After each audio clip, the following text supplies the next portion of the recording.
Fronteira Notícias, segunda edição. Oferecimento Unimed. Cuidar de você. Esse é o plano. Olá, boa noite para você. Véspera de feriado prolongado e quem pode vai aproveitar para viajar. Seja de carro ou ônibus, o importante é relaxar nesses dias. E como será que está o movimento na rodoviária de Prudente? Quem está lá é o repórter Júnior Pascoaloto. Júnior, boa noite para você.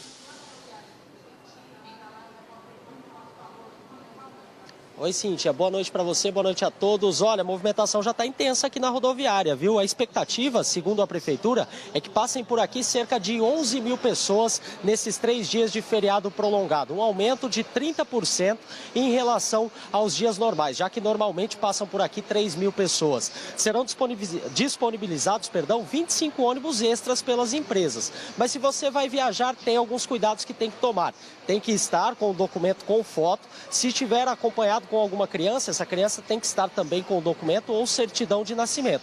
No caso de você ser pai ou mãe dela. Agora, se tiver apenas o grau de parentesco, tem que ter a autorização dos pais reconhecida em cartório. Crianças desacompanhadas, menores de 12 anos, além da autorização reconhecida em cartório, precisa de uma autorização judicial. Cíntia? Obrigada, Júnior. Boa noite para você. Eleições 2018, vamos ver como foi a agenda dos candidatos ao governo do estado hoje. Márcio França visitou uma obra da Sabesp na Casa Verde. Candidato à reeleição, o governador Márcio França vistoriou a obra, ouviu explicações de engenheiros sobre a nova tubulação de esgoto e conversou com crianças que faziam uma excursão no canteiro. Depois, percorreu as galerias que levarão todo o esgoto para a estação de tratamento em Barueri. Questionado se a visita era como governador ou candidato, Márcio França explicou. Eu só sou uma pessoa, não sou duas, né? Então, quando eu ando, eu sou o governador e, naturalmente, se eu não deixo de ser, num instante, o Márcio França para ser outro Márcio França. Depois de visitar a obra, o candidato diz que investirá em saneamento básico e na despoluição dos rios da cidade. Também prometeu dar fim ao racionamento de água. Nós temos que completar saneamento básico para todo o estado de São Paulo. Mas antes disso, nós temos que completar a água. Por exemplo, em Guarulhos, nós já temos rodízio de água. É inadmissível em São Paulo, no estado de São Paulo, numa cidade tão grande, a gente ter rodízio de água, né? João Dória, do PSDB, foi atrás de votos no Centro-Oeste paulista. O candidato tucano foi recebido em Pederneiras por empresários. Conheceu o porto intermodal que faz a conexão entre rodovias, ferrovia e a hidrovia Tietê-Paraná.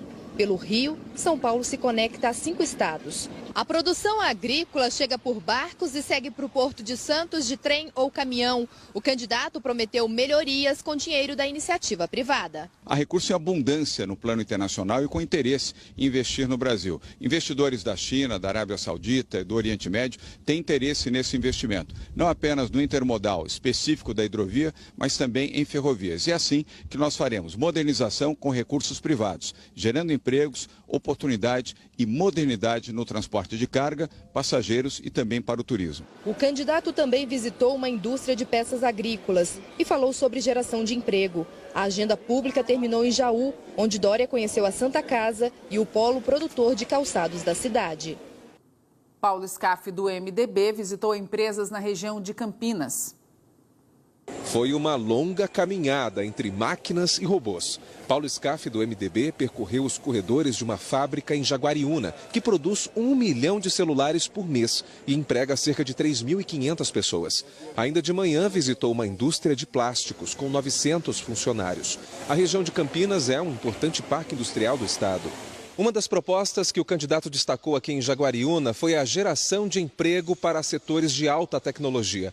Scaff disse que muitos dos futuros empregados da indústria vão precisar de formação para atender às novas demandas de mercado. Vou focalizar as nossas ETECs e FATECs em cursos linkados com o mundo. Vamos trazer o futuro para o presente para preparar a mão de obra para os novos empregos. Nos próximos 10 anos haverão muitas mudanças com a revolução industrial que está acontecendo no mundo, essa grande revolução tecnológica, inteligência artificial. Nós não podemos ceder, nós não podemos nos desanimar. O Fronteira Notícias volta já.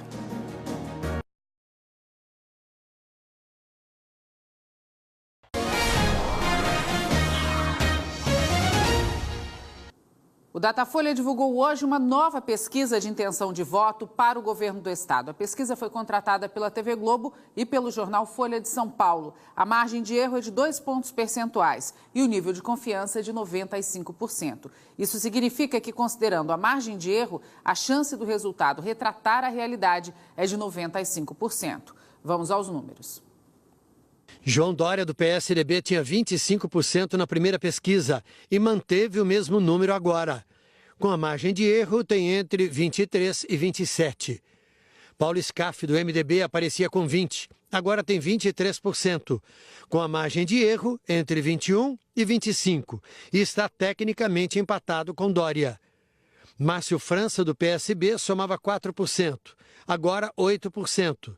De 6 a 10, com a margem de erro. Luiz Marinho, do PT, tinha 4%, agora tem 5%, com a margem de 3 a 7%, e está tecnicamente empatado com França. Professora Lisete, do PSOL, e Major Costa e Silva, da Democracia Cristã, tinham 2% e mantiveram, entre 0 e 4%, com a margem de erro. Toninho Ferreira, do PSTU, Marcelo Cândido, do PDT, professor Cláudio Fernando, do PMN, Rodrigo Tavares, PRTB, e Rogério Schecker, do Novo, estavam empatados com 1% e continuam assim. Com a margem, tem entre 0 e 3%. Brancos e nulos somavam 26% e agora 22%. Não souberam ou não responderam, eram 11%, agora 8%. O candidato Edson Dorta, do PCO, não pontuou. O Datafolha também perguntou aos eleitores em quem eles não votariam. Na primeira pesquisa, 32% não votariam em João Dória, do PSDB. Agora são 33%, com a margem de erro entre 31% e 35%. Paulo Scaff, do MDB, não seria o escolhido por 21% dos eleitores. Agora, por 23%. Com a margem de erro, o número varia de 21% a 25%. Não votariam em Luiz Marinho, do PT, 19% dos eleitores. Nesta pesquisa, são 24%, entre 22% e 26%, com a margem de erro. Márcio França, do PSB, não teria o voto de 15%, e agora 17% dos entrevistados, considerando a margem de erro entre 15% e 19%. Major Costa e Silva, da Democracia Cristã, não seria o escolhido por 14% e agora por 18%. Com a margem de erro, são entre 16% e 20%. Não votariam na professora Lisete, 11%, agora 15%, entre 13% e 17%, de acordo com a margem de erro. Não escolheriam nenhum dos candidatos, 11%, agora 9% dos entrevistados. Não souberam ou não responderam, 14%, agora 10%. Votariam em qualquer um, eram 3%, agora são 4%. Foram realizadas 2.030 entrevistas entre os dias 4 e 6 de setembro em 60 municípios paulistas. A pesquisa está registrada no Tribunal Superior Eleitoral. Paulo Scaff foi citado em um inquérito da Polícia Federal sobre repasse de 10 milhões de reais da Odebrecht para integrantes do MDB, o partido dele. A investigação encontrou indícios de que a campanha de Scaff, em 2014, recebeu dinheiro de Caixa 2. O inquérito foi encaminhado hoje ao Supremo Tribunal Federal. A PF investigou se políticos do MDB solicitaram 10 milhões de reais a executivos da Odebrecht durante um jantar no Palácio do Jaburu, em Brasília.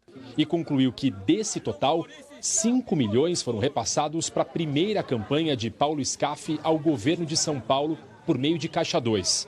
Marcelo Odebrecht, um dos delatores, contou que recebeu pedido de apoio a Paulo Scaff no valor de 6 milhões. E que avisou ao próprio Scaff que a quantia era muito alta e que precisava de autorização para extrair os 6 milhões do total de 10 que já estavam sendo negociados com o partido. Outro delator, Fernando Migliaccio, disse que Paulo Scaff tinha o codinome de Tabule ou Kibe no departamento de propina da Odebrecht. O dinheiro teria sido repassado entre agosto e outubro de 2014. Paulo Scaff já tinha prestado depoimento à Polícia Federal nesse inquérito e negado Caixa 2. Hoje, durante campanha, voltou a afirmar que todas as doações recebidas em 2014 foram legais e devidamente registradas no TSE. E o Fronteira Notícias vai ficando por aqui. Uma ótima noite para você. Até amanhã.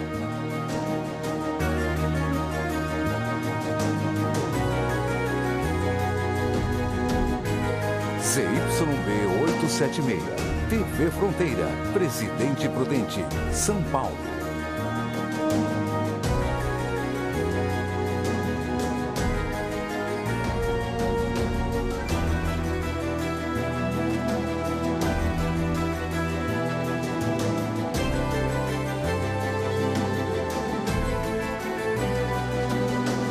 Fronteira Notícias, segunda edição. Oferecimento Unimed.